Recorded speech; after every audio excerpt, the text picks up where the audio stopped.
noite a todos, bem-vindos a este webinar sobre o doente de risco cardiovascular e a Covid-19, presente e futuro.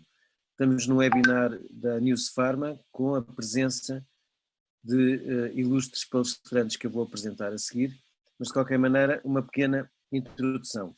Estamos a viver momentos ao mesmo tempo únicos, desafiantes, mas terríveis em termos de uma situação pandémica que é a segunda vez que se vive neste século, em que todo o poder e a grandeza do homem é posta em causa pelo ser mais pequeno, por um vírus. É este o paradigma da nossa condição humana. Nós, homens tão fortes, humanidade tão desenvolvida, e é precisamente o ser vivo mais pequeno que põe em causa toda a nossa capacidade de desenvolvimento e de viver coletivamente. E estas doenças têm uma particularidade, são transversais. Todos estão em risco, embora alguns estejam em maior risco que outros. E a prova disso, que este vírus não escolhe ninguém, é que hoje, por coincidência, o primeiro-ministro do Reino Unido, Boris Johnson, foi admitido numa unidade de cuidados intensivos no St. Thomas Hospital em London, precisamente com uma forma grave de doença Covid-19. E, portanto, se há alguma mensagem que podemos tirar daqui, é que todos estamos em risco e a segurança de cada um começa com a segurança de todos nós, porque todos nós é que nos protegemos um a um. Eu vou então agora apresentar o painel sobre o doente de risco cardiovascular e a Covid-19, e a primeira palestrante será a professora doutora Cristina Gavina, vice-presidente da Sociedade Portuguesa de Cardiologia, diretora do Departamento de Medicina e Serviço de Cardiologia da Unidade Local de Saúde de Matosinhos, Hospital Pedro Spano, e docente da Faculdade de Medicina da Universidade do Porto. Boa noite, doutora. Olá, boa noite. Muito obrigada. O segundo palestrante será o meu grande amigo, professor Dr. David Carvalho, presidente da Sociedade Portuguesa de Endocrinologia, Diabetes e Metabolismo, diretor do Serviço de Endocrinologia, Diabetes e Metabolismo do Centro Hospitalar Universitário de São João e professor associado da Faculdade de Medicina da Universidade do Porto. Professor David. Boa noite e obrigado, digamos, pelas amáveis palavras. Vamos ter depois no final o comentário de duas pessoas também subejamente conhecidas, mas que eu vou passar a apresentar, o professor Dr. João Filipe Raposo, presidente da Sociedade Portuguesa de Diabetologia e diretor clínico da Associação Protetora de Diabéticos de Portugal e professor auxiliar convidado da Faculdade de Ciências Médicas de Lisboa. Muito boa noite a todos. Muito obrigado pelo convite. Finalmente o nosso último membro do palestrante, mas por fim, mas não em último, também uma pessoa subejamente conhecida, o Dr. Luís Filipe Pereira, economista, gestor e ex-ministro da Saúde, e que estará aqui na condição de presidente da Associação de Apoio aos Doentes com Insuficiência Cardíaca. Vamos então dar uma primeira parte, vamos dividir este webinar em duas partes. Nas duas partes haverá perguntas e vamos começar com uma intervenção da professora doutora Cristina Gavina sobre atuar na prevenção no doente de risco cardiovascular. Senhora professora, faz favor. Muito obrigada. Olá, muito boa noite. Eu queria aproveitar para, acima de tudo, chamar a atenção para a importância deste webinar e deixar claro que se nós estamos a falar destes doentes com risco vascular e de doentes com diabetes, é porque realmente reconhecemos que estes são aqueles que provavelmente pior poderão passar com esta doença e, portanto, é muito importante que as pessoas estejam alerta para aquilo que podem fazer, e neste caso especificamente em relação à prevenção, para evitarem que possam ter consequências nefastas da doença. Por um lado, para não ficarem doentes, por outro lado, para que se ficarem doentes, possam efetivamente combater melhor essa doença. E dentro destas coisas que nos preocupam, eu gostava só de relembrar algumas que acho que possam ser particularmente importantes. A primeira coisa é terem a noção de que a doença cardiovascular é efetivamente um risco para ter Covid-19. Nós temos apreciado que há um elevadíssimo número de pessoas com hipertensão, que têm doença coronária, que têm outros fatores de risco, como por exemplo serem diabéticos, que na realidade parecem ter maior predisposição para terem esta infecção. Há de alguma forma uma imunidade que está alterada e que facilita o aparecimento da infecção e, portanto, é preciso ter a noção que não só são as pessoas que estão imunodeprimidas, isto é, que fazem medicamentos ou têm algum problema que fazem com que a sua imunidade, a sua resposta aos vírus esteja comprometida, mas também as pessoas que têm estas doenças de alguma forma não respondem de uma forma normal às agressões e, portanto, estão mais sujeitas a poderem ter a doença. Depois é preciso perceber também que as pessoas que têm doença cardiovascular têm maior risco de complicações. Isto é, se tiverem a doença, elas próprias estão expostas a maior risco e é indiscutível que quem tem história prévia dessa doença vai ter um maior risco, inclusivamente, de mortalidade. São estes os principais doentes que vemos nas unidades de cuidados intensivos a terem desfechos negativos. E há efetivamente também algumas coisas que já vamos falar depois mais à frente, de complicações que quando se tem doença cardiovascular pode trazer a infecção, mas que a própria infecção também pode causar.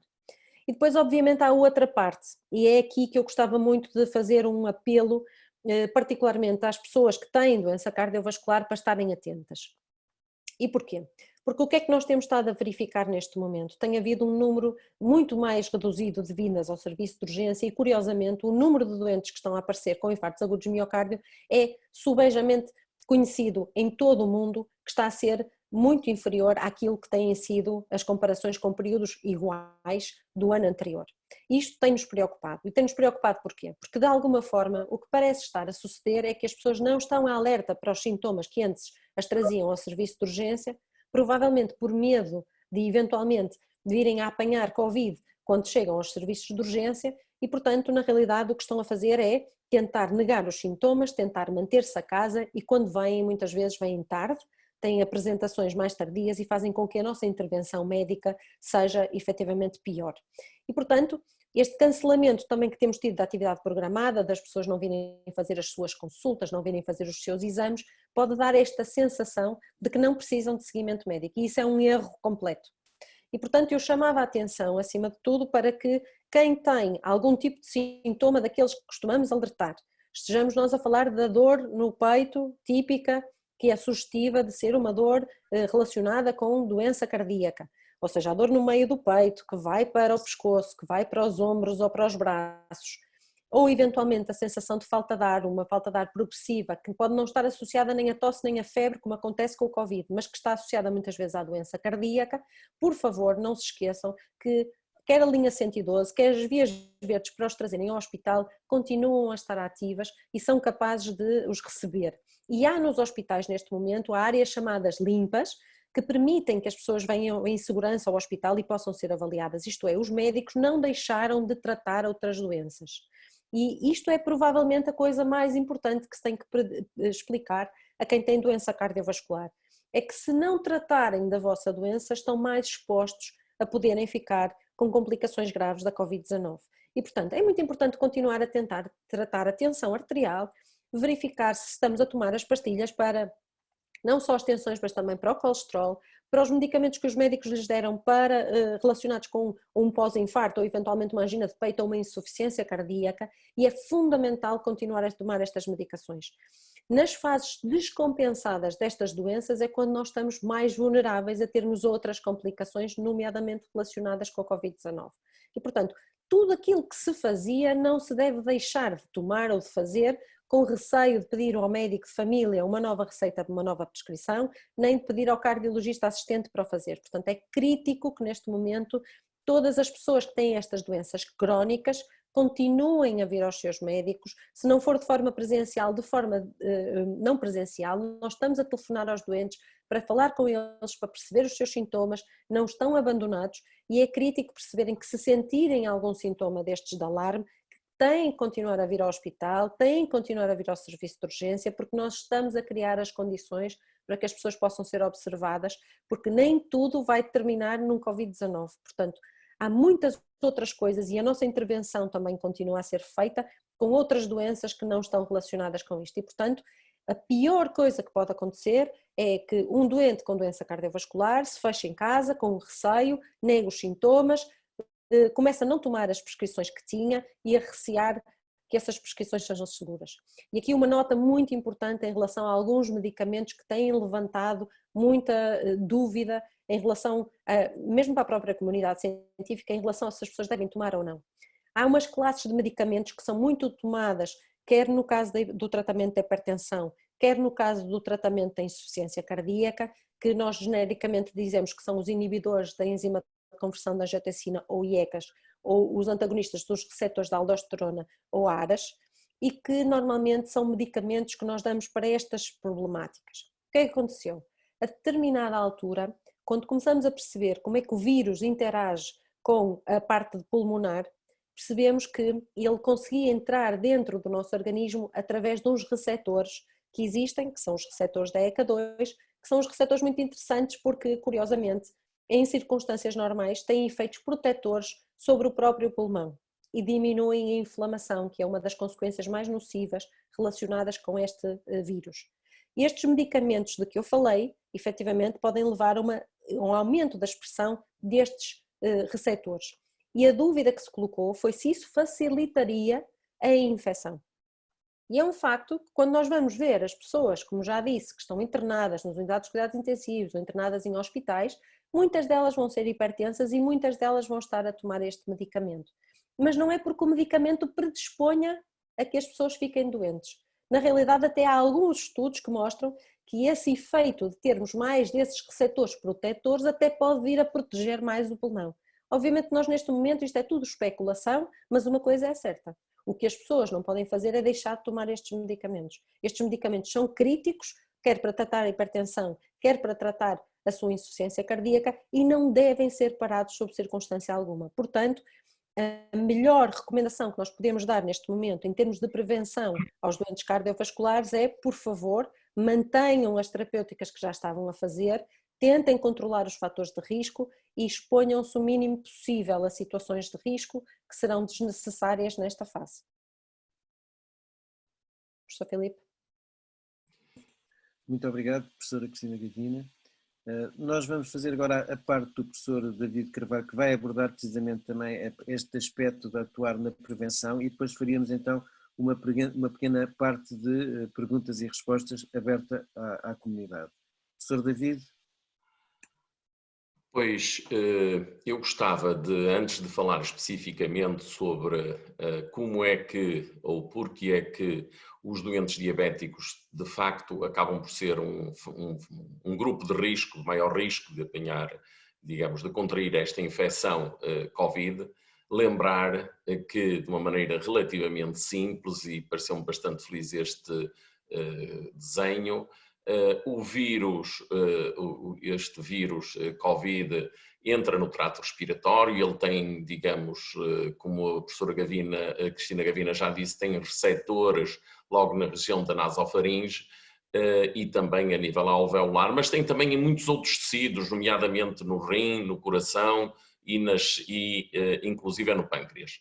A nível do aparelho respiratório, esta infecção do epitélio respiratório vai levar à morte do epitélio respiratório, a produção de grandes quantidades de muco, alterações da permeabilidade dos vasos, e isso, digamos, leva ao aparecimento, digamos, de muitos fluidos que contribuem, digamos, para aquilo que nós chamamos, em geral, o processo de pneumonia, que é digamos, classicamente todos já ouviram falar, que corresponde a uma das manifestações fundamentais, digamos, deste tipo de vírus que causam precisamente esta alteração.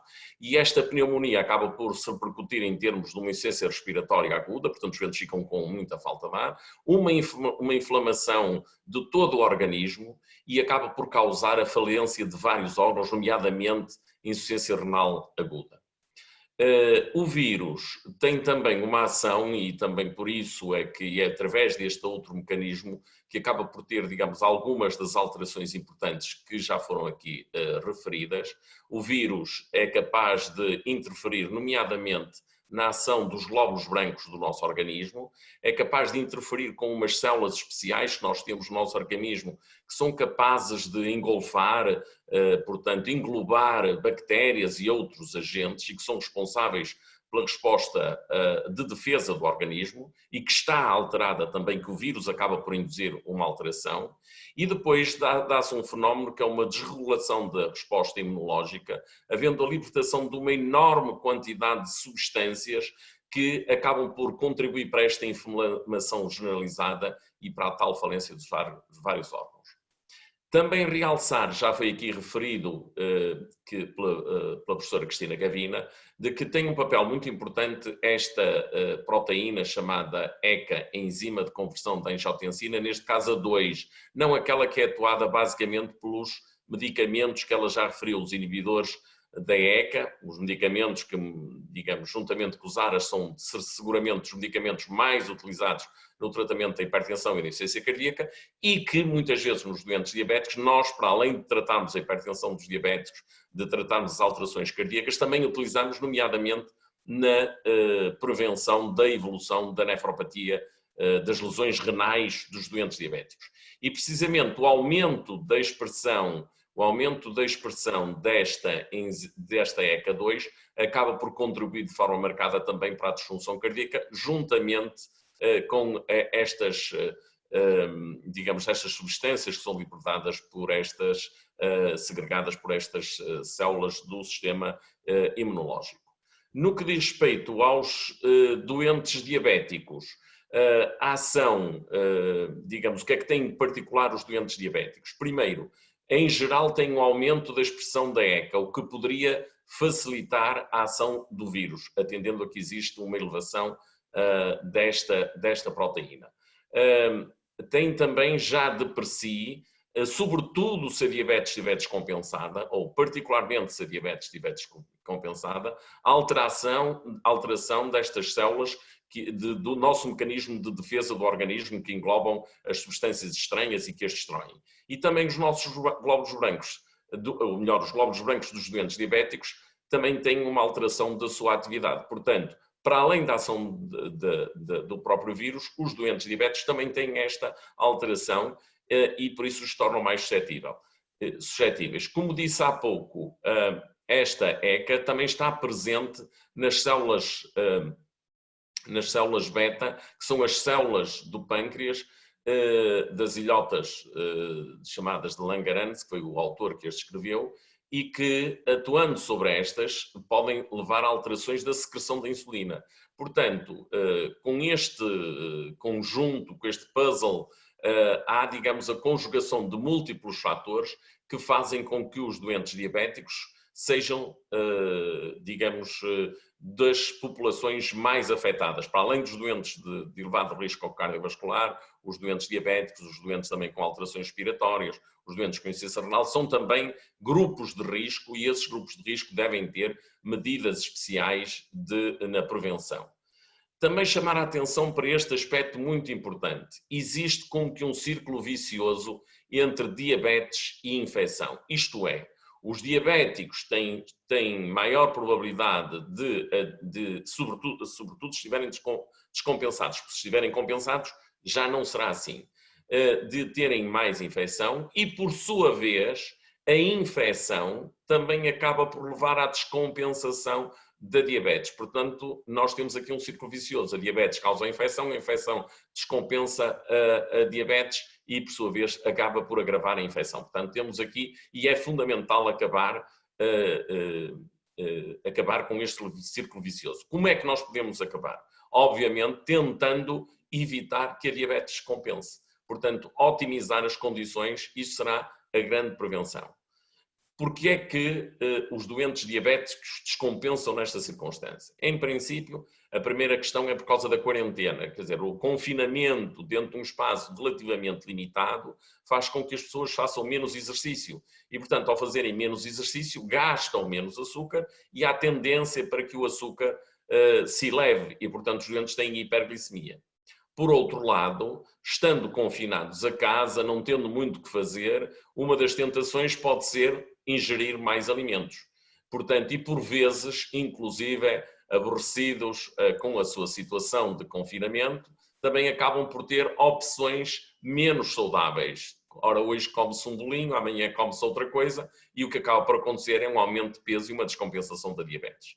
Por outro lado, o confinamento das pessoas vai levar ao aparecimento de ansiedade, as pessoas ficam mais ansiosas, as pessoas ficam mais conflituosas e essa ansiedade, esse stress, pode levar à secreção, ao aumento da produção de certas substâncias, chamadas hormonas, que medeiam a ação de diversos efeitos e que contribuem para elevar a glicose. É o caso, por exemplo, do cortisol, é o caso da adrenalina. Portanto, nestas situações, estas hormonas têm tendência a elevar o açúcar no sangue, portanto, a glicose. Depois, também, como disse há pouco, poderá haver a ação dos vírus nas células produtoras de insulina. Poderá haver uma alteração. Isto está muito pouco caracterizado, digamos. Eu também, para além das palavras que a professora Cristina já disse e o Filipe Freud já disseram, de que vivemos um momento de muita incerteza. É preciso não esquecer que, embora haja algum conhecimento prévio, nomeadamente em relação a outros coronavírus que já existiam, é verdade que esta infecção é um pouco diferente, este vírus é um pouco diferente e há muita coisa que nós não sabemos. E, concretamente, neste caso, nós não sabemos muito bem. Há receptores, é possível que haja alguma ação, mas desconhecemos, digamos, a sua ação neste momento.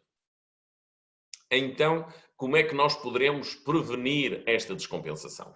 A primeira medida é o aumento da autovigilância. Habitualmente, os doentes, e é de facto uma peça fundamental no tratamento da diabetes, que é a educação. Os doentes devem estar educados para saber como é que se vigiam, como é que se monitorizam os seus níveis de glicose. E quando há situações desta, portanto, situações de doença, devem aumentar o período da autovigilância. E, sobretudo, se virem que o açúcar começa a subir, eventualmente até aumentar essa autovigilância, contactar o seu médico e saber que medidas é que podem fazer. Então, quais são as medidas que, em termos práticos, nós podemos fazer? Primeiro, fazer exercício em casa. Claro que isto é bom dizer, às vezes nem sempre fácil de fazer. Mas posso dizer que, desde para aqueles que têm acesso à internet, hoje em dia é fácil ver grandes instituições, se forem ao Facebook, se forem a várias redes sociais, encontram aconselhamento de exercícios que podem fazer. Coisas simples, por exemplo, saltar às cordas sem cordas, porque às vezes pode a corda soltar-se e ainda partir alguma coisa. Podem fazer agachamentos, podem utilizar o corpo como carga física ou pegarem 2 garrafas de água e fazer exercícios. Fazerem, portanto, múltiplas atividades, podem subir escadas, podem andar, digamos, dar pequenos passeios à volta da casa, portanto, evitar, de facto, o contacto com outras pessoas, mas manter-se ativos fisicamente. Por outro lado, estar atento e optar por alimentos mais saudáveis. Todos nós sabemos que, nesta situação de confinamento, isto pode ser mais difícil. Porquê? Porque os alimentos mais saudáveis são seguramente produtos hortofrutícolas, isto é, comer mais fruta, mais hortaliças e legumes. Estes são alimentos que rapidamente se degradam e quase que o fornecimento é, não diria diário, mas 2 em 2 dias, 3 em 3 dias, mas hoje em dia os vizinhos podem ajudar, procurem evitar ter contactos com eles, mas eles podem deixar perto, vocês vão buscar e podem ingerir. Por outro lado, ajustar a medicação. Por vezes, o vosso médico, se já estiverem a fazer a medicação, pode ajustar algum medicamento. Se estão a tomar alguns comprimidos, podem ser aumentada a dose, estarem a utilizar uma determinada dose, podem aumentar essa dose. Podem, por exemplo, se estiver a fazer insulina, podem ajustar as doses de insulina e aumentar, mas se houver doses, também em certos comprimidos, tem várias dosagens, podemos aumentar a dosagem e conseguir um melhor controle. E, portanto, com isto, evitamos a infecção. E é preciso recordar que os doentes diabéticos representam cerca de 20%, varia um bocado as séries, de 20% dos doentes que estão internados ou que têm infecção Covid, e se forem cuidados intensivos, este número aumenta para 22%. Se nós pensarmos, 22%.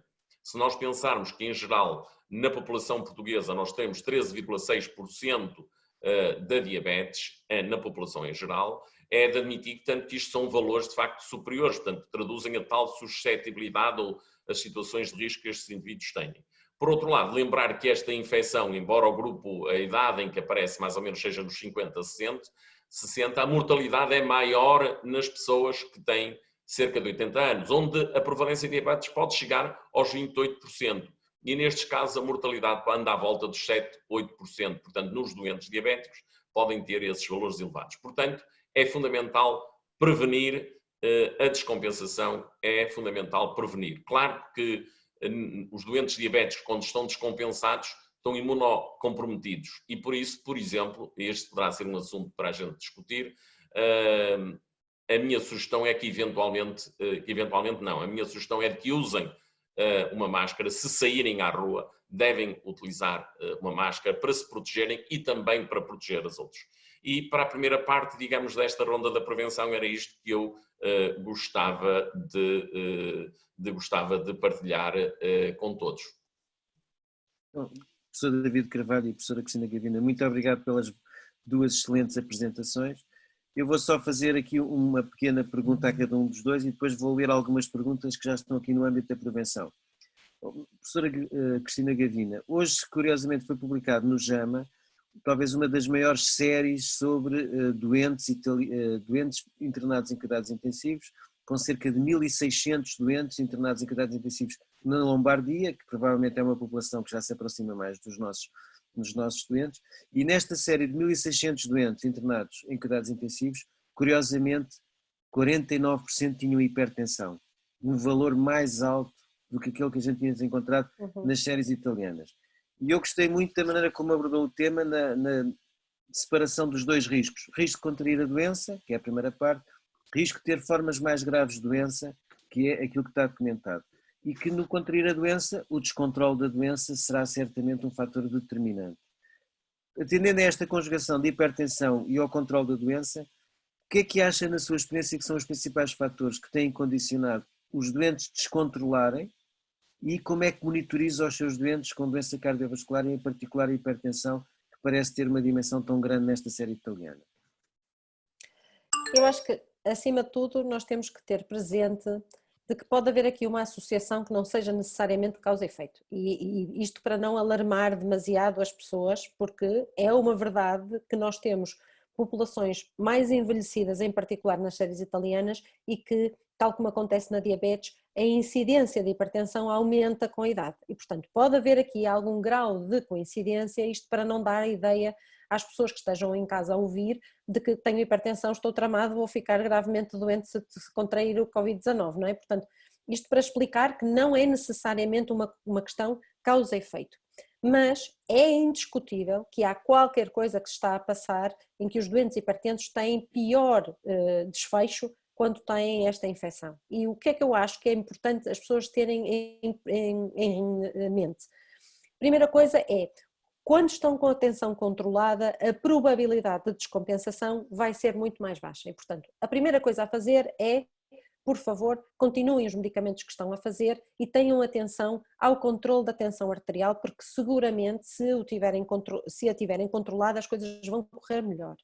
Se tiverem dúvidas, se tiverem algum tipo de dúvida ou dificuldade, por favor, contactem o seu médico que vai estar disponível para vos assessorar, para perceberem o que é que podem fazer. E tenham as medidas que nós já estamos fartos de recomendar, de não só confinamento social e, portanto, tentarem se manter em casa, mas acima de tudo de higiene. E quando nós falamos de higiene estamos a falar daquelas questões que sempre repetimos de lavar as mãos, terem atenção que se saírem de casa devem efetivamente usar uma máscara, se não tiverem máscara tentem utilizar outra forma de se tentarem proteger e com isso provavelmente o risco de contraírem a doença vai ser mais pequeno. Agora, há uma coisa que é um facto, quem tem doença cardiovascular vai ter, quando tem esta doença, vai ter um desfecho pior, ou seja, vai ter maior probabilidade de morrer e vai ter formas mais graves e, portanto, tem maior probabilidade de chegar aos cuidados intensivos. Como é que pode, de alguma forma, precaver-se dessa situação? Mais uma vez, controlando os seus fatores de risco e tentando fazer a medicação melhor possível. Nós sabemos que os doentes que estão bem, por exemplo, os doentes com insuficiência cardíaca, com fibrilhação auricular, com doença coronária, que estejam melhor controlados e que estejam a fazer as suas medicações habituais, regra geral, progridem mais lentamente na sua doença. E, portanto, é importante que estes fatores sejam efetivamente tidos em conta e que as pessoas não deixem de procurar os seus médicos e nós estamos neste momento a fazer uma vigilância ativa ligando para os nossos doentes, isto é, nós substituímos as consultas presenciais que eles iriam ter connosco, obviamente por teleconsultas, na tentativa de manter este contacto e garantir a adesão à terapêutica, que provavelmente vai ser a forma mais segura de se manterem seguros. Muito obrigado, professora Cristina Gavina. Já agora, só para terminarmos esta parte, está aqui uma pergunta na audiência e eu peço a todas as pessoas que estão a assistir ao webinar, se tiverem questões para colocar no chat. Há uma pessoa que pergunta, um telespectador, um webinospectador, mais corretamente, um webinospectador, que as pessoas têm problemas, têm doenças, patologias do foro da coagulação, não é? Se prefiguram o risco de doença cardiovascular. Sim, as pessoas que têm problemas da coagulação podem ser consideradas como tendo doença cardiovascular.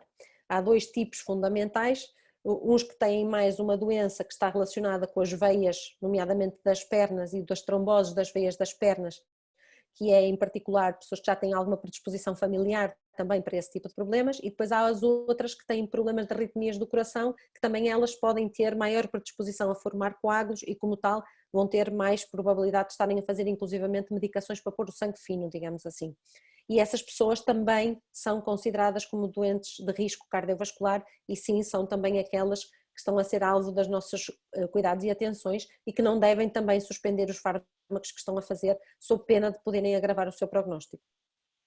Bom, eu, antes de passar então ao professor David, só parece-me que, em conclusão, o seu comentário essencial é a melhor maneira de tratar uma infecção Covid-19 num doente com patologia cardiovascular é preveni-la. E a prevenção passa necessariamente pela manutenção do controle adequado da sua patologia. Professor David, estas conclusões também se aplicam certamente a si, mas de qualquer maneira há aqui algumas perguntas que me parecem da maior pertinência e que têm a ver com o risco para a diabetes tipo 1 e tipo 2, que é uma pergunta clássica, mas já agora, se quisesse esclarecer se há maior risco consoante a pessoa tem diabetes tipo 1 ou tipo 2 para a infecção por Covid-19. Já tinha realmente reparado nessa questão, é um aspecto importante.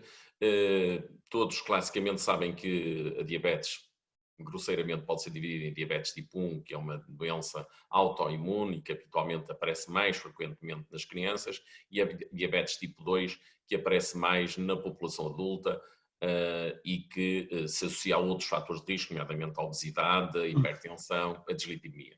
O risco aqui está ligado à descompensação pelos mecanismos que eu já referi e o ter uma doença autoimune que eu saiba e que esteja descrito, não agrava propriamente o risco. A descompensação é que agrava esse risco e, portanto, os doentes devem, como já aqui foi dito, manter a terapêutica que estão a realizar, quer seja a diabetes tipo 1, quer seja a diabetes tipo 2, às vezes, digamos, aqueles fatores que eu já referi podem ajudar a descompensar, mas devem manter a sua terapêutica e, eventualmente, até otimizá-la, isto é, aumentarem um pouco até a terapêutica se necessário.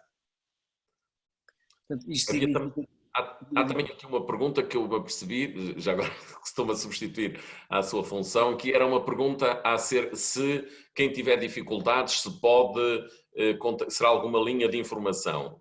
E gostaria de dizer que a Sociedade Portuguesa de Endocrinologia, juntamente com a Sociedade de Diabetologia, portanto o professor Filipe Raposo, mas também o núcleo de diabetes da Sociedade Portuguesa de Medicina Interna e a Associação dos Médicos de Medicina Geral e Familiar, criaram uma linha, que o número é relativamente fácil de fixar, que é 300 003, portanto 300 ao contrário, 300 003 800. Que é uma linha que está das 8 da manhã às 10 da noite, com médicos especialistas disponíveis para responder às questões que os doentes e as dúvidas que surgirem. Claro que o médico, o primeiro contacto deve ser, se possível, com o vosso médico, que vos conhece, que vos pode dar uma resposta, digamos, personalizada, mas se tiverem dúvidas ou se não conseguirem falar com o vosso médico, poderão encontrar aqui ajuda nesta linha. Professor David, eu acho que disse de uma forma muito clara que a diabetes com maior risco de contrair a infecção é a diabetes descontrolada e descompensada. Exatamente. Essa é que tem o maior risco. Já agora, muitos destes doentes diabéticos muitas vezes têm outra patologia osteoarticular e tomam muitos anti-inflamatórios não esteroides. Tem-se falado um bocadinho sobre a polémica do ibuprofeno. Tem alguma recomendação que queira dar nesta área para a população? Um pouco como a professora Cristina Gavina já disse, que os doentes estão a fazer IECAs e ARAs devem manter a terapêutica, aqui também a recomendação é que continuem, se os medicamentos foram prescritos e o doente tem uma indicação formal, portanto não devem tomar, não se devem automedicar com anti-inflamatórios não esteroides. Mas aqueles que foram medicados pelos seus médicos devem continuar essa medicação. Nós, de facto, continuamos sem ter um conhecimento também muito seguro, tem-se especulado muito acerca do risco, porque realmente foram descritos casos pontuais de jovens que tomaram anti-inflamatórios e que tiveram um prognóstico pior, mas neste momento todas as recomendações internacionais são, se o seu médico lhe prescreveu um anti-inflamatório não esteroide, mantenha essa terapêutica. Se, por exemplo, precisar de um antipirético, é preferível utilizar o paracetamol para tratar a febre, se tiver uma situação deste tipo. Portanto, em conclusão, e para sintetizar as duas mensagens que foram ditas pelos dois preletores, foi manter a doença crónica, na doença crónica, manter a terapêutica crónica para assegurar o controle da doença, e no caso dos anti-inflamatórios não esteroides, se tiver que optar numa situação esporádica, privilegiar o paracetamol, porque provavelmente será mais benéfico. Nós nesta primeira parte, não sei se temos aqui mais alguma pergunta dos nossos web espectadores, penso que não. De qualquer maneira, então vamos dar início à segunda e última parte, falámos da prevenção, agora temos o doente infectado. E este doente infectado tem infecção, pode evoluir para uma situação favorável, pode evoluir para uma situação menos favorável, com necessidade de internamento hospitalar e internamento de cuidados intensivos.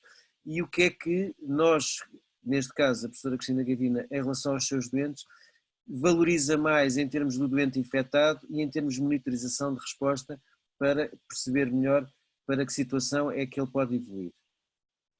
Há aqui algumas coisas que são realmente muito importantes e que dizem respeito ao facto de que a Covid-19 por si pode provocar algumas alterações, nomeadamente alterações cardíacas, que já estão descritas e que nós começamos a reconhecer e que na realidade são alterações, mesmo que em pessoas que não têm doença cardiovascular prévia, que nós começamos a ver que há algumas dos marcadores de sofrimento do coração, que são marcadores que são libertados pelo coração para a circulação quando o coração entra em sofrimento, nomeadamente a troponina, são marcadores que começam a aparecer frequentemente nos doentes, nomeadamente é um fator de mau prognóstico, no sentido de quando começam a aparecer essas elevações, e regra geral isso acontece nas fases em que a doença tende a piorar, que é na segunda semana da doença, quando isso começa a aparecer, normalmente indica que esse doente é mais grave do que os outros doentes e que está a progredir de forma desfavorável. Porquê é que isso é importante? Porque é preciso distinguir esse atingimento de um atingimento de um infarto agudo do miocárdio, em que também acontece muitas vezes que se eu for dosear no sangue aquilo que se passa do sofrimento cardíaco, também aparece o mesmo marcador aumentado. E portanto nós não devemos assumir, quando num doente com Covid começam as coisas a evoluir desfavoravelmente e aparece esta subida destas alterações nas análises, que isso representa um infarto agudo do miocárdio, e tratar o doente como se estivesse a ter um infarto agudo do miocárdio, porque não é disso que se trata, é efetivamente de uma coisa que demonstra a gravidade da doença e que, portanto, tal como outros agravamentos de outros órgãos, nomeadamente do rim ou eventualmente da parte pulmonar que começa a deteriorar, também o coração mostra sinais de sofrimento e, portanto, indica essa situação. Mas há uma coisa que é importante perceber, que é que estes doentes, muitas vezes, nós fazemos, acima de tudo, uma terapêutica de suporte e, portanto, tentamos, de alguma forma, suportar os órgãos e ajudar a ultrapassar esta fase da inflamação. É um facto que a inflamação, e nós temos essa experiência relacionada com a própria surto de influenza, ou seja, as gripes, as tradicionais gripes e as infecções respiratórias no geral, aumentam também o risco de, quando uma pessoa tem uma placa de gordura nas artérias, essa placa poder instabilizar e poder conduzir a infarto. E, portanto, é preciso que as pessoas tenham também a percepção que as infecções e as inflamações crónicas, e isso nós temos a experiência de outras doenças, também predispõem mais a que doentes que estavam previamente estáveis possam ter um evento agudo. E, portanto, é preciso estarmos também alerta, porque muitas vezes as pessoas com Covid-19 também se apresentam nos hospitais com uma sensação de falta de ar e de pressão no peito, que não é necessariamente um infarto, mas temos que fazer o diagnóstico diferencial, ou seja, distinguir o que é que se possa estar a passar nessas circunstâncias. Adicionalmente, há uma outra coisa também que eu chamava a atenção. Muitos dos medicamentos que nós estamos a testar de forma empírica, o que é que isso quer dizer? Sem termos ainda evidência clara, ensaios clínicos que nós tanto precisamos para esclarecer se os medicamentos funcionam ou não nestas circunstâncias, muitos destes medicamentos são antirretrovirais que utilizamos noutras circunstâncias, nomeadamente no HIV, na hepatite B, na hepatite C. E o que é que acontece? Alguns destes medicamentos interferem em particular com a medicação cardiovascular e podem ter risco cardiovascular. O que quer dizer que as pessoas que têm já a doença cardiovascular prévia estão em particular risco de fazer alguns antirretrovirais, porque lhe podem interferir com medicação que estão a fazer para pôr o sangue fino, anticoagulantes, medicação para inibir as plaquetas quando têm doença coronária e até podem interferir, aumentando o risco de arritmias por alterações que fazem nas questões do eletrocardiograma. E, portanto, é preciso ter a percepção de que nem todos os tratamentos que nós estamos a fazer para pessoas que não têm esses problemas podem ser aplicados, mesmo que experimentalmente, em doentes que têm este tipo de patologia e, portanto, pode influenciar o tipo de tratamento que nós fazemos nestas circunstâncias e é preciso ter essa percepção. Da mesma forma, também há uma predisposição maior, embora felizmente num pequeno número, de maior número de arritmias e, portanto, estes doentes também precisam de estar monitorizados para nós percebermos a evolução dessas arritmias que podem, num contexto mais desfavorável, até ser fatais. Muitíssimo obrigado, acho que foi extremamente claro e realçou de uma forma muito clara que realmente algumas destas medicações que se utilizam nos doentes internados são fatores de risco acrescido de patologia cardíaca e que alguns dos marcadores da patologia cardíaca podem resultar da resposta inflamatória descontrolada do doente e não necessariamente a traduzir uma lesão cardíaca. Acho que foi muito claro e pela minha parte acho que a população certamente percebeu isso. Eu tenho aqui já agora umas perguntas que vou fazer e que deve ter lido antes de passar ao professor David, que é, eu tenho doentes nestas circunstâncias, que é os doentes que fazem hipocoagulação e que têm que fazer o controle do INR e do tempo protrombina e que muitas vezes evitam fazer para não ir ao hospital, precisamente por aquilo que disse na primeira parte. Que recomendações dá aos seus doentes neste contexto? É muito importante que continuem a fazer os controles de INR, isso é fundamental. Há duas formas de tentar ultrapassar isto. Uma é, quando há essa possibilidade, são os controles ao domicílio. Embora, nunca se esqueçam, abrir a porta neste momento desta pandemia a pessoas que eventualmente possam até vir equipadas, mas que não temos a certeza de qual é o seu estado, poderá ser ainda mais deletério do que propriamente irmos ao hospital. E deixar claro que é preciso fazer o controle de INR, não fazer o controle de INR tanto pode funcionar para aumentar o risco das hemorragias como para aumentar o risco de fazer fenómenos que estamos a tentar evitar, nomeadamente as tromboses cerebrais, e é preciso perceber que neste momento nos hospitais estão-se a criar áreas específicas com segurança em que as pessoas podem vir fazer estes controles. Nos hospitais nós estamos a dar máscaras aos doentes que entram no hospital e criamos sítios onde estão profissionais de saúde que estão devidamente equipados para lhes poderem fazer as análises e vão permanecer o menor tempo possível, porque depois as análises, os resultados desta análise podem ser enviados para casa e a terapêutica ajustada remotamente. Isto é, não deixem de fazer o controle de INR por terem receio de vir ao hospital. Se tiverem estas medidas básicas de estar com máscara, de desinfetarem as mãos, usarem os desinfetantes que temos nos hospitais e terem esta distância que devem ter das outras pessoas, relativamente às outras pessoas, a probabilidade de ficarem infectados vai ser baixa e a probabilidade de terem uma complicação por não fazerem o INR é muito elevada. Portanto, por favor, não abandonem o controle de sangue. Muito obrigado. Professor David, já agora para quem, eu vou repetir e para quem entrou agora, é do Hospital de São João e eu como um dos representantes a nível nacional da resposta pandémica, tenho que fazer aqui publicamente um elogio. Há 3 grandes hospitais que são, digamos assim, o grosso da nossa resposta a estas ameaças. Na zona de Lisboa, o Hospital Corri Cabral para os adultos e na zona das crianças é o Hospital Dona Estefânia e no norte é o Hospital de São João. E eu digo isto com toda a noção da realidade que isto representa, o porta-aviões da nossa esquadra de defesa é o Hospital de São João. Portanto, o Hospital de São João tem um papel ímpar na assistência, na monitorização e na defesa de todos nós, não só na região norte, mas em todo o país. Portanto, o Hospital de São João é a nossa joia da coroa em termos de resposta pandémica. E, portanto, o professor David Carvalho trabalha no nosso Hospital de São João e sente isso, que eu também visitei várias vezes o Hospital de São João e reparei como muitas vezes o Hospital São João é que dá o exemplo aos outros hospitais. Mas voltando aqui ao nosso webinar, necessariamente, e há dezenas de doentes diabéticos internados no seu hospital com a infecção Covid-2. Na sua experiência, o que é que o preocupa mais nos doentes infectados? O que é que pretende monitorizar para ter uma maior capacidade de percepcionar a evolução destes doentes? E qual é a sua experiência no terreno no Hospital São João, Sr. Professor? Muito obrigado e em nome de todos os colegas, todos os profissionais de saúde de São João, agradeço as palavras amáveis, são também um estímulo para nós continuarmos. Infelizmente, de facto, não é só o São João, o próprio Pedro Spano, todos os hospitais do país vão ser chamados e vão ter um papel determinante no sucesso desta luta contra esta infecção. No que diz respeito especificamente aos doentes diabéticos que nós temos internado, há também zonas de incerteza em relação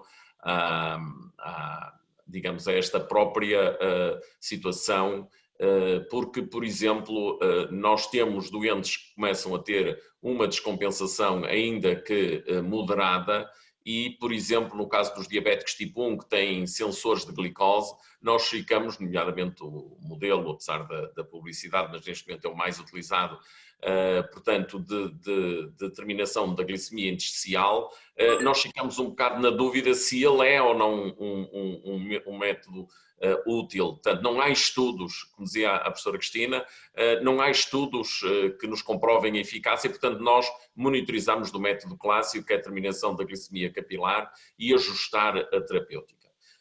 Uma das conclusões recente de um artigo publicado no Metabolismo, no caso da China, verificou-se, de facto, como já disse, um aumento da mortalidade nos doentes diabéticos, mas também se admitiu uma situação, isso tem provavelmente a ver um bocado com a estrutura dos serviços de saúde, que havia menos endocrinologistas e provavelmente intensivistas não tão experimentados e poderiam justificar a descompensação ou a má controle dos doentes diabéticos quando internados. Nós sabemos que também, embora os níveis de controle glicémico são exigidos para se conseguir ter uma prevenção, digamos, das complicações crónicas da diabetes, é mais importante a nível ambulatório. A nível do internamento também é preciso ter algum bom controle e hoje em dia nós temos dispositivos e os doentes são monitorizados cuidadosamente para evitar que tenham descompensações.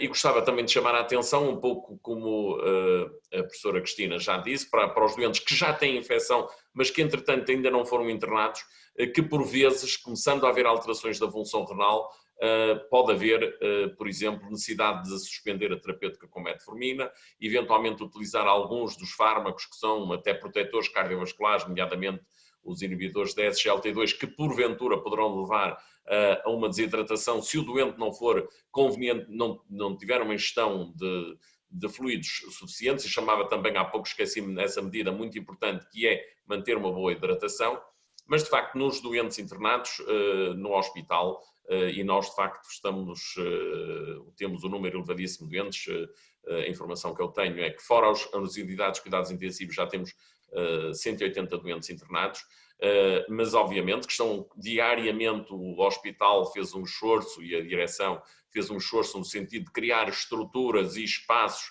para receber o maior número possível de doentes e eles estão a ser estruturados e está-se a conseguir de facto uma boa resposta a todos os doentes, também aos doentes diabéticos. Esperamos que os doentes diabéticos não tenham tão mau prognóstico quanto aquele que se observou na China, no nosso país, portanto os resultados sejam melhores. Já agora, professor David, uma pergunta muito simples. Nesses seus doentes internados no São João, diabéticos, nota uma maior facilidade de descompensação da diabetes com a Covid-19 em relação às outras doenças ou acha que é uma situação sobreponível? Já agora. Assim... O que nós temos observado, e já agora, digamos, pronto, nós vamos ter, nós também, as 4 sociedades na área da diabetes, também criamos uma plataforma de formação que se chama Diabetes Não Para, E então, aquilo que nós estamos a observar é que, por vezes, a primeira manifestação da doença, numa situação quase que assintomática, curiosamente, e amanhã vamos ter precisamente um caso clínico da Unidade Local de Saúde de Matosinhos, um doente diabético cuja manifestação inicial foi ageusia ou digeusia, portanto alterações do sabor, portanto o doente começou a notar que os alimentos não lhe sabiam nada e começou a descompensar a diabetes, foi a primeira manifestação. Portanto, em geral, as outras doenças, as outras infecções, habitualmente dão manifestações mais cedo, ou pelo menos começam essas manifestações e depois aparece. Aqui, com frequência, depois aparece, digamos, a infecção. Aqui, com frequência, a primeira manifestação num doente diabético pode ser a descompensação antes dele quase ter sintomas do Covid-19. Claro, isto tem a ver com uma outra questão, que é a necessidade de fazer mais testes, mas isso, digamos, não queria neste momento eu abordar, mas realmente acho que poderá, se nós fizermos mais testes, vamos diagnosticar mais cedo. Neste momento estamos a ter a descompensação como primeira manifestação. Nos doentes que nós temos visto, em geral, a descompensação da diabetes, e dentro daquele círculo vicioso que eu disse, doentes que estavam bem compensados começam a descompensar e admitimos que isso também propicie também, digamos, umas formas mais graves da doença. Mas não deixa de ser uma especulação da minha parte. Já agora, só por curiosidade, esse doente que tinha alterações gustativas, também tinha anósmia ou tinha alterações olfativas ou não? Digamos, temos tido de facto alguns doentes. Este doente, tanto quanto eu vi, acho que não tinha anósmia, mas é de facto os dois sentidos, portanto isto agora para o nosso público em geral, portanto não tinha cheiro, muitas vezes o perder o cheiro, a pessoa deixar de perceber os aromas, pode ser uma das manifestações iniciais. Portanto, este doente que eu estou a falar não tinha tido alterações do cheiro, tinha sobretudo alterações do gosto. Bom, estamos quase a entrar na fase final do webinar para a intervenção dos nossos dois convidados finais, mas há aqui uma pergunta também para a professora Cristina Gavina, que diz que os doentes portadores de pacemaker, como é que se situam em termos de risco, já agora, para enfrentarem... Não é por ter um pacemaker que o doente tem maior risco. O problema é que as pessoas que normalmente são portadores de pacemaker são mais velhas e é isso que as põe em risco. Há efetivamente uns tipos de pacemakers especiais que alguns doentes com insuficiência cardíaca e às vezes bem mais jovens podem ter. E esses têm risco acrescido não é porque têm um dispositivo, mas é porque têm uma doença cardíaca grave. Portanto, não é porque uma pessoa de 80 anos tem um dispositivo cardíaco como um pacemaker que vai ter maior risco de ter complicações da Covid-19. E, portanto, não fiquem aflitos por causa disso, fiquem preocupados é porque são um grupo de risco, porque têm idade avançada e aí têm, obviamente, de tomar todas as precauções. Já agora, só para reforçar uma ideia que me pareceu central no seu discurso e que resulta da Estratégia Nacional de Abordagem, é precisamente a clarificação entre áreas Covid, áreas dedicadas ao Covid e áreas não dedicadas ao Covid. No seu hospital, já agora, apesar de não ser um hospital de primeira linha como o Hospital São João, teve facilidade em implementar no seu serviço essas áreas Covid e não Covid? Conseguiu assegurar esses circuitos? Eu posso dizer que nós, a Unidade Local de Saúde, apesar de tudo, serve uma população de cerca de 300 mil habitantes, porque inclui Matosinhos e Póvoa de Varzim e Vila do Conde. E posso dizer que neste momento nós temos cerca de 60 doentes internados e temos 6 doentes em cuidados intensivos, portanto com Covid-19, portanto a nossa dimensão já é um internamento bastante significativo e desenvolvemos já há 2 semanas circuitos separados, Covid e não Covid, quer a nível do serviço de urgência, quer a nível dos internamentos. O que estamos a fazer é progressivamente as enfermarias médicas, nós tivemos que abrir 2 enfermarias adicionais e transformamos enfermarias médicas em enfermarias Covid, porque claramente o número de doentes que não têm Covid começam a ser mais reduzidos. E nós temos 2 tipos de doentes com Covid-19, que são aqueles que têm as complicações da infecção Covid-19, e esses normalmente são mais graves e evoluem para cuidados intermédios e para cuidados intensivos, e temos as outras pessoas que têm outras doenças que descompensam porque agora também têm Covid-19. Como o professor David também disse, há muitas vezes outras doenças em que as pessoas que têm doenças crónicas estão compensadas e quando têm uma infecção, tal como acontece com a gripe, descompensam as suas doenças. Mas sim, eu acho que isso é uma das medidas mais importantes, é tentarmos ter circuitos separados para reduzir aquele que é o nível de probabilidade de infecção de outros doentes que estejam internados. Referindo apenas que ninguém deve abrandar nas medidas que toma de cuidados dentro das enfermarias só porque está numa enfermaria não Covid, porque vai correr mal. Isto é, todas as medidas que nós adotamos devem ser a pensar que na dúvida qualquer doente pode vir a ser Covid e nós próprios podemos ser portadores da doença para os doentes fragilizados que estão internados e, portanto, os profissionais de saúde aqui têm uma responsabilidade acrescida, quer nas suas atitudes dentro do hospital, quer nas suas atitudes fora do hospital, para protegerem aqueles de quem tratam. E daí a dupla necessidade, também já referiu, que é os profissionais de saúde usarem sempre máscara e os doentes, independentemente da área onde estão, também usarem máscara. Exatamente. Protegerem e protegerem-se a eles e protegerem aos outros. Exatamente. Portanto, isso é fundamental.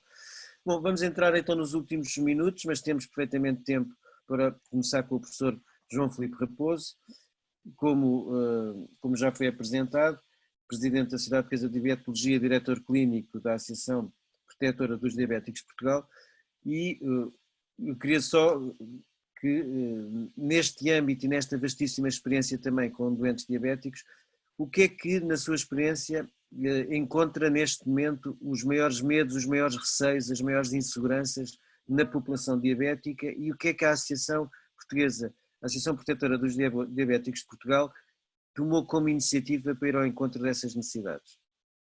Muito bem. Então, em primeiro lugar, os parabéns às comunicações anteriores e à discussão toda, porque eu acho que foi esclarecedora e espero que esteja a ser esclarecedora ainda. Então vou só aqui tentar focar, e não gastando muito tempo, aquilo que são os aspectos principais que nos têm sido referidos nas últimas semanas.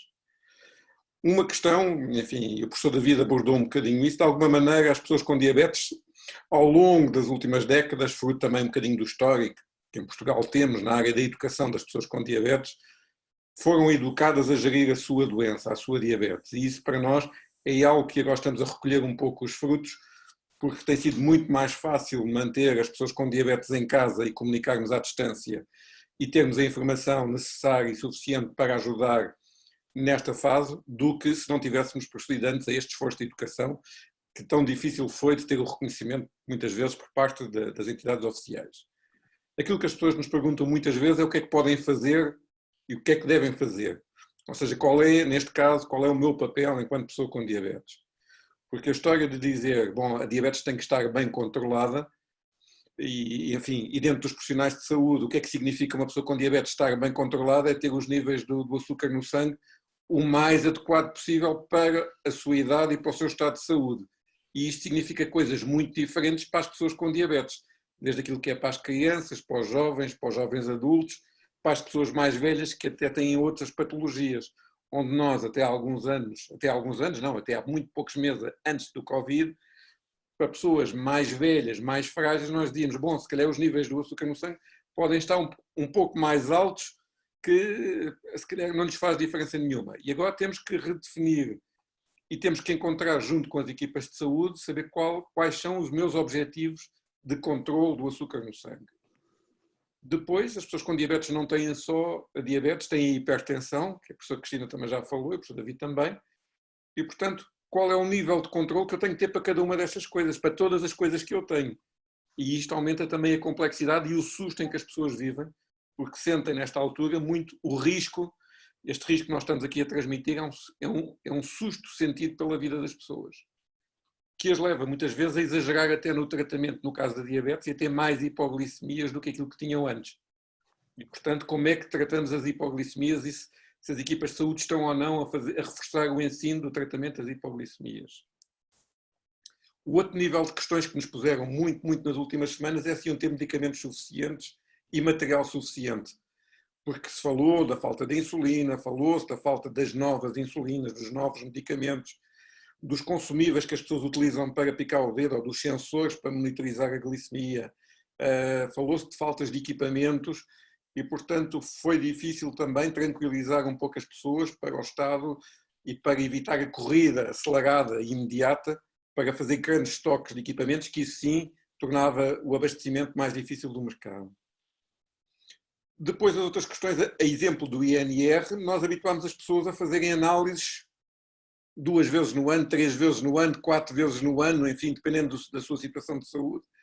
E agora, de repente, estamos a adiar este processo de análises.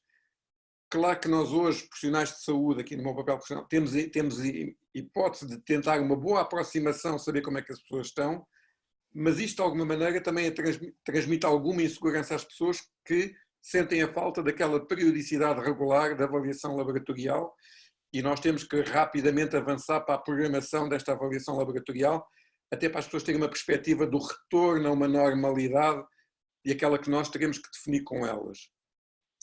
E depois as últimas questões que eu levantaria enfim, como a maior dúvida das pessoas é como é que vão estar protegidas no local de trabalho, porque houve muitas questões, enfim, atendendo ao estado de diabetes, se eu sou um grupo de risco, então eu vou trabalhar, e como é que eu vou trabalhar em condições, e juntou-se um pouco mais tarde a questão da máscara, e então se usam ou não usam a máscara. E depois foram todas as questões em como é que eu comunico regularmente com a equipa de saúde, porque há pessoas que, enfim, conseguem enviar e-mails, mas houve muitas pessoas que tiveram dificuldade em fazer comunicações telefónicas. Em termos da Associação Protetora dos Diabéticos de Portugal, e é nesse papel que eu hoje estou aqui, aquilo que nós tentámos para colmatar ou responder a necessidades das pessoas foi contactar proativamente todas as pessoas, tivessem ou não tivessem consulta programada para os próximos tempos. Portanto, os médicos, os enfermeiros, os nutricionistas fazem as suas consultas programadas e todo o pessoal administrativo que não tem que estar a fazer a desmarcação ou aviso de consultas, foi dado um guião que foi desenhado com a equipa de saúde, com a equipa da saúde mental, e vai questionando todos os dias, enfim, milhares de pessoas para saber se estão bem em casa, que dúvidas têm, para de alguma maneira se sentirem acompanhadas neste processo. Porque a maior parte das pessoas refere a solidão e o peso da solidão como algo que está a ser difícil de suportar. Depois, o professor David já falou da linha que as sociedades criaram também. A APDP já há 2 semanas e meia, mais ou menos, também criou uma linha aqui que está a ser comandada por enfermeiros e que responde, enfim, das 8 às 20, no nosso caso, às necessidades das pessoas com diabetes, também aberta a qualquer pessoa, e que tem muito a ver com este tipo de questões que eu agora referi anteriormente, e estas são as questões para as quais nós também já criamos um guião de resposta e que estamos a partilhar até com as sociedades internacionais para as ajudar a todos tomarmos as mesmas atitudes. Depois, são todos os fóruns de discussão nas redes sociais, porque há muita comunicação nas redes sociais e nós estamos lá presentes também para dar uma opinião, enfim, que tentamos que seja credível, e para dar alguma classificação ao tipo de informação que aí circula. E, finalmente, tivemos que criar processos de logística, quer em relação aos fármacos e aos consumíveis das bombas de insulina, por exemplo, porque as pessoas estavam habituadas a deslocar-se aos centros onde colocavam bombas de insulina para levantar os seus consumíveis, a levantar alguma da sua medicação. E, nesta altura, felizmente, se alguma coisa também aprendemos nesta crise, foi a sermos mais expeditos e a ultrapassarmos muita da burocracia que existia, e hoje conseguimos facilitar muitos dos processos. E isso sim, acho que foi uma mais-valia significativa, que eu espero que não acabe quando acabar a pandemia.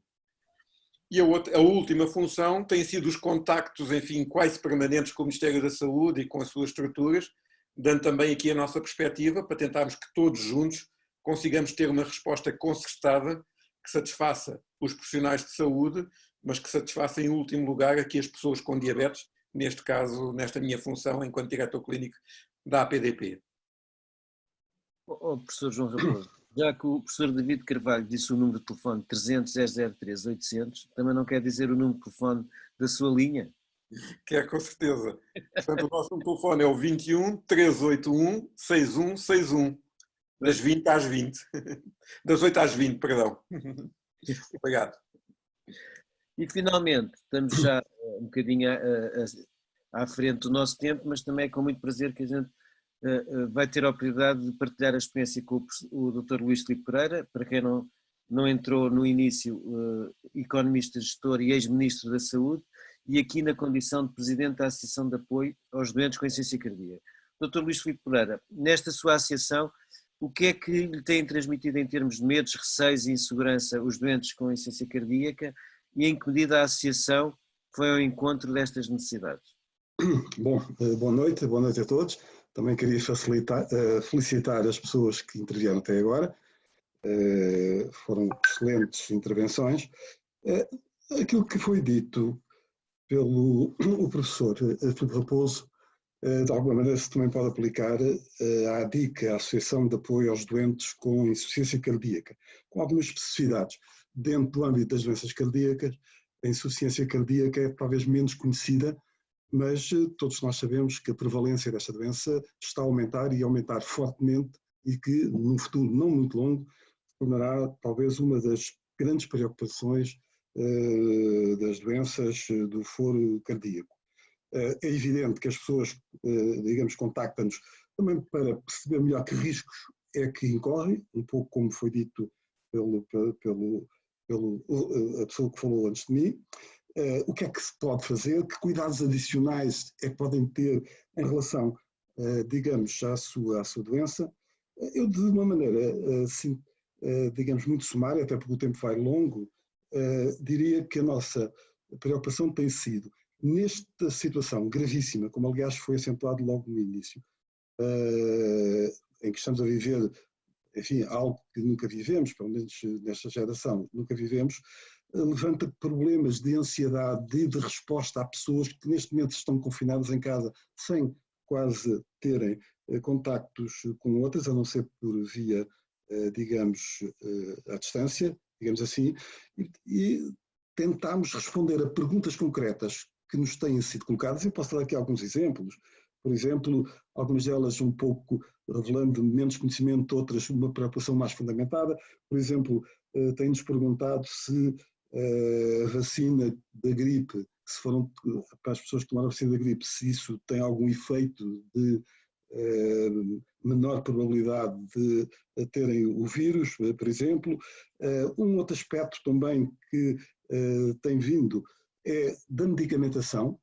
Por um lado, o receio quanto à falta de medicamentação, e nós, por exemplo, temos dito e temos aconselhado que essa medicamentação tem que ser feita como habitualmente, aliás, como ainda há pouco foi referido, e que pelo menos deveria dar para um mês ou por um período relativamente longo da necessidade que as pessoas têm, por exemplo. Há um outro aspecto que, no fundo, também se nos tem colocado, que é de ajuda, dado que atualmente as consultas presenciais, digamos, não existem. A pergunta é como é que eu obtenho receitas, como é que eu obtenho a forma de ter medicamentos.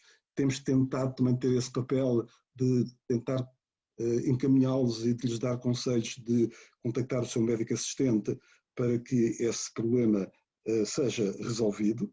No fundo, se me permitirem, são duas grandes áreas. Uma área de resposta a perguntas concretas, que em termos sintéticos é que riscos é que eu estou a tomar, o que é que eu posso fazer para minorar esses riscos, como é que eu me posso proteger em termos de medicamentação, em termos de atuação, em termos da minha vida cotidiana. Portanto, essa é uma grande área. E outra área é a área das recomendações. Isto é, nós temos no nosso site e também temos no Facebook um conjunto de recomendações que são conhecidas, algumas delas veiculando as orientações da Direção-Geral de Saúde, outras que já são em resultado daquilo que tivemos como experiência na resposta a perguntas concretas que nos têm vindo a fazer, e temos também no nosso site a possibilidade de ter perguntas e de responder a essas perguntas. A associação, a ADIC, a Associação de Apoio aos Doentes com Insuficiência Cardíaca, é uma associação recente, tem menos de 3 anos, não tem nem a experiência nem os meios que outras associações, nomeadamente a Associação de Diabéticos, que ainda há pouco falou. E, portanto, ainda não temos meios que nos permitam estar de uma maneira mais generalizada em contato com os nossos associados, nomeadamente por uma linha permanente telefónica que pudesse dar esse apoio.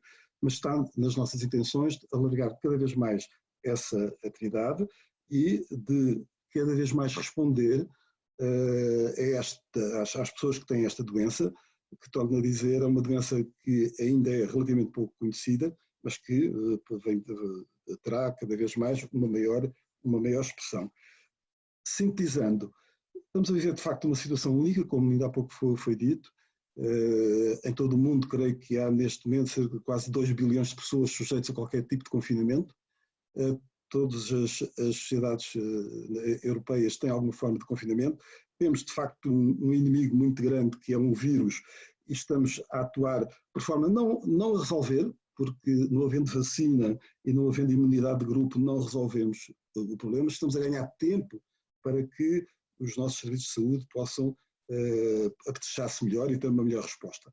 E tudo o que é dar informação às pessoas, minorar-lhes a ansiedade, dar-lhes conselhos últimos, aconselhá-los, retirar-lhes alguma ansiedade. Esse é também um papel que eu já referi, mas gostava de acentuar de novo, também é o papel desta associação. Muitíssimo obrigado. Eu acho que há aqui nestas duas intervenções finais um aspecto, há dois aspectos, a meu ver, fundamentais. Um mais prático neste contexto, que é, há uma preocupação muito grande da parte dos doentes de terem acesso à medicação e provavelmente houve algum assambarcamento inicial. Mas, pelo que eu percebi e pela minha experiência também, não tem havido qualquer interrupção no fornecimento dos medicamentos e isto neste momento já não constitui nenhuma preocupação para os nossos doentes com terapêutica crónica e eles encontram facilmente neste momento no circuito farmacêutico todos os medicamentos e todos os dispositivos necessários. Isto é uma mensagem de tranquilidade que é preciso administrar. E há uma mensagem, a meu ver, cristalina nas vossas duas comunicações que tem a ver com depois da pandemia, e vai haver vida depois da pandemia, mas nós vamos todos ter que aprender e melhorar alguns dos aspectos. Indiscutivelmente o papel das associações dos doentes e o papel da voz ativa dos doentes vai ser muito mais ativo no nosso exercício da nossa profissão e na prestação de cuidados de saúde. Portanto, muito obrigado pelos vossos extremamente importantes depoimentos e a representação das associações de doentes. E eu, se não havendo mais nenhuma pergunta, dava uma palavra final à professora Cristina Gavina e ao professor David Carvalho e depois encerraríamos. Professora Cristina. Eu queria dar acima de tudo uma palavra de esperança para que as pessoas que têm doenças cardiovasculares e que se sentem, depois de ouvirem aquilo que nós aqui falamos, que se sentem vulneráveis, compreendam que nós temos um serviço de saúde que está a funcionar, que vai vos dar apoio, que está disponível para ouvir os vossos problemas, que se porventura o vosso médico vos disser têm que ser vistos no hospital porque por algum motivo a vossa situação é mais preocupante, por favor, não deixem de recorrer aos serviços de saúde e compreendam que há muito que podemos fazer e há muito que podem fazer, inclusivamente cumprindo com aquelas regras que até agora os vossos médicos vos disseram, as medicações que vos prescreveram, e estamos aqui para melhorar o vosso prognóstico e para garantir que vamos todos sair disto bem. Aquilo que eu gostava de dizer era, a primeira palavra era uma palavra de serenidade. Os serviços de saúde, todos os profissionais de saúde, médicos, enfermeiros, psicólogos, todos os outros profissionais, auxiliares de ação médica, assistentes operacionais, todos estão disponíveis para vocês, portanto podem contar com eles e seguramente que as coisas vão correr dentro do melhor possível. A segunda palavra é de estamos aqui também todos disponíveis para responder ao desafio que esta infecção está a representar e seguramente que primeiro a população teve consciência da importância dos serviços de saúde, coisa que nem sempre acontecia e provavelmente nós vamos poder contar com um pouco mais de investimento para que em todas as circunstâncias possamos estar melhor apetrechados e podermos responder melhor às necessidades dos nossos doentes. Esse desafio será com certeza também uma das consequências que nós teremos que ultrapassar após esta crise e seguramente vamos sair melhor preparados e com um futuro melhor. Então, compete-me a mim então terminar este webinar, não há aqui mais nenhuma pergunta.